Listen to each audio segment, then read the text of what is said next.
Coucou, j'espère que tu vas bien. Donc moi ça va en tout cas. Euh, Bienvenue sur ma chaîne, je m'appelle Camille, j'ai 21 ans et sur cette chaîne je vais parler surtout de photographie et de photographie argentique parce que c'est vraiment ce qui me passionne en ce moment. Et donc aujourd'hui je vais te présenter mes appareils photo argentiques.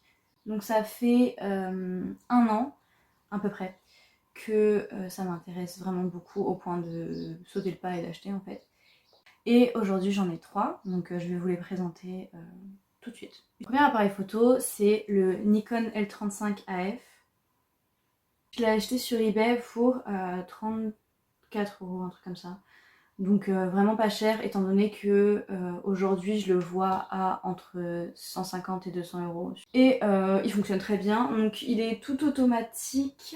Et juste pour la mise au point, tu vas avoir une petite flèche qui va aller soit sur un petit bonhomme, soit sur 2 petits bonhommes, soit sur un groupe ou soit sur une montagne. Donc en fait c'est pour savoir où t'es dans ta mise au point. Donc ça c'est important de du coup checker pour être sûr que c'est bien ce que tu veux. Et si c'est pas bien, bah, tu recommences et puis voilà. Mais avec cet appareil photo là, j'ai jamais eu de mauvaise surprise par rapport à la mise au point. Il fonctionne très bien, mes photos elles sont toutes nettes, donc c'est nickel. Juste histoire que vous voyez, je vais vous mettre quelques petites photos que j'ai fait avec.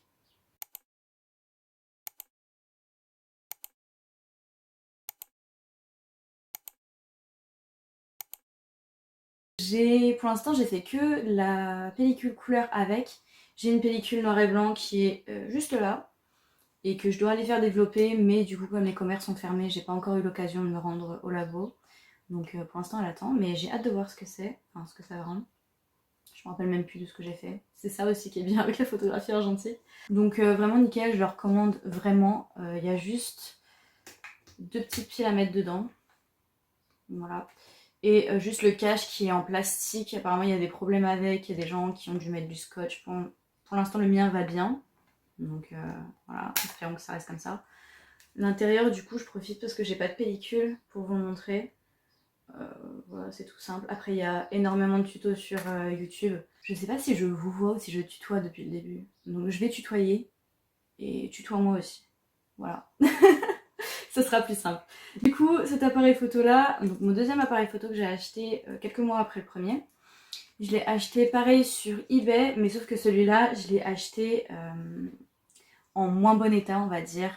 Le mec qui l'a vendu savait pas s'il fonctionnait. D'apparence, il était un petit peu cracra. Enfin voilà, je savais qu'il allait falloir que je le nettoie, que je le teste et que j'étais pas sûre d'avoir quelque chose qui fonctionnait. Mais il me semble qu'il était à 23 €. Je sais plus. Mais ouais, c'était dans la vingtaine d'euros. Du coup, bah, ça vaut vraiment le coup. Qui fonctionne ou pas, en fait. Genre, à la limite, ça m'aurait servi de décor. Enfin, voilà. J'ai pris le risque. Au final, je l'ai testé. Il fonctionne bien. Après, j'ai eu un petit souci avec ma pellicule. Parce que, bah, je vais vous montrer ça tout de suite. Mais mes images, elles ont été sous-exposées.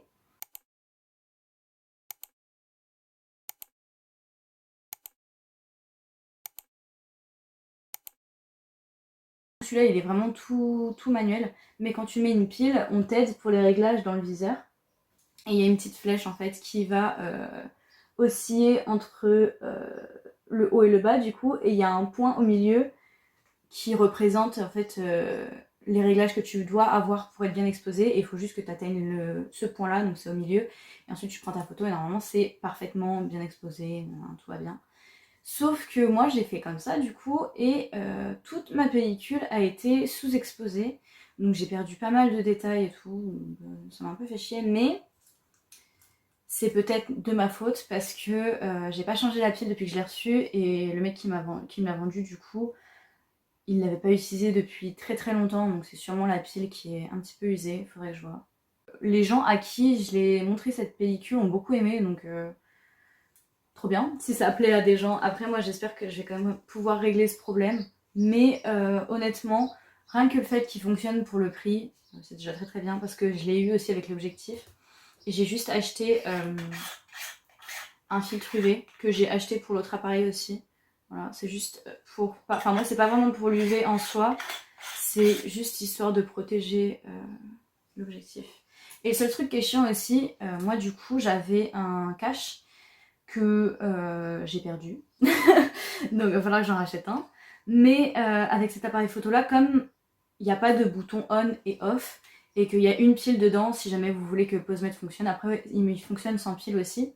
Mais à partir du moment où vous mettez la pile, du coup, l'appareil photo est allumé dans tous les cas. C'est-à-dire que là, si je regarde dans des endroits différents, il y a mon aiguille qui va bouger. Ça fait que à partir du moment où tu couvres pas l'objectif, bah, l'appareil photo il est tout le temps en train d'user la pile en fait. Donc moi ce que je fais c'est que comme j'ai perdu le cache, je mets un espèce de... J'ai oublié comment ça s'appelait, le truc pour nettoyer les lunettes, bref, je le couvre comme ça. Et puis bah ça fera l'affaire hein, tant que j'en commande un autre. Troisième appareil photo, alors celui-là. Je sais pas pourquoi, mais en ce moment c'est mon préféré alors que c'est vraiment celui qui m'a coûté le moins cher. Donc c'est un petit bibi comme ça, c'est un Pentax. Bon après la marque c'est pas très intéressant, enfin c'est pas vraiment le plus important parce que c'est vraiment un appareil photo, tu cliques et tu prends la photo quoi. Si je prends la photo il va y avoir le petit flash qui va se mettre, ce que je vais pas faire parce que j'ai une pellicule dedans. Mais cet appareil photo là du coup j'ai eu à Emmaüs, je l'ai eu à 3 € je crois, je l'ai trouvé dans une boîte avec plein d'appareils photo bref. Et j'avais des piles sur moi, ce qui est vraiment bien de prendre par exemple quand tu vas dans une brocante ou à Emmaüs ou un truc comme ça, un vide-grenier, de prendre toujours des petites piles pour pouvoir tester les appareils sur place. À partir du moment où il fait le bruit, tu te dis normalement c'est bon. Après tu peux pas être sûr à 100% avant d'avoir fait développer la première pellicule, mais c'est déjà un moyen de savoir si a priori il fonctionne ou pas. Je suis encore à ma première pellicule, donc j'ai 12 photos là. Je suis pas prête de finir, mais en fait c'est mon appareil photo qui est tout le temps dans mon sac. Mon appareil photo de soirée ou pour prendre en photo mes copains, etc. Et c'est aussi pour ça que j'ai aussi peu de photos pour l'instant parce que je ne vois pas grand monde. Mais bon, j'espère que ça va changer bientôt, surtout cet été, en espérant de pouvoir finir ma pellicule. Alors ce qui est nickel avec cet appareil photo là, c'est que le viseur il est géant. Vraiment, c'est trop agréable parce que sur les deux, du coup, sur mon compact, le viseur est plutôt petit. Et sur réflexe, il est de taille normale, mais on va dire qu'il est quand même petit pour un réflexe.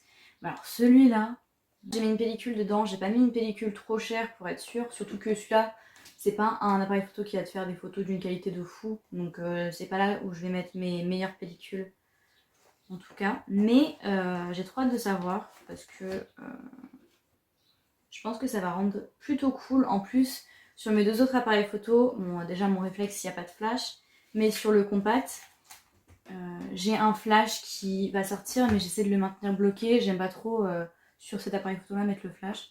Mais alors sur le petit, du coup, comme il est automatique, bah, c'est vraiment là où je vais pouvoir mettre le flash, essayer de prendre des photos de soir, de nuit. C'est pour ça aussi que je dis que ça va être mon appareil photo de soirée. Donc du coup voilà, j'ai vraiment 3 appareils photo pour 3 usages différents. Donc c'est vraiment ça que je voulais moi. C'était d'avoir des appareils photo vraiment qui allaient me servir à des choses différentes. Et de partir sur quelque chose de pas cher au début. Enfin là, une trentaine d'euros, une vingtaine d'euros et 3 €. C'est juste les pellicules et le développement qui coûtent plutôt cher. Donc c'est toujours bien en fait de partir au départ sur des appareils photo pas chers parce que c'est le reste qui va être plus cher. Donc là, je vous ai descendu des pellicules que j'ai. Donc j'ai de la Gold, Kodak. Donc, ça, c'est vraiment une des pellicules que les personnes, soit qui veulent pas mettre trop cher, ou soit qui débutent en fait dans la photographie argentique, c'est celle-là qu'ils vont utiliser.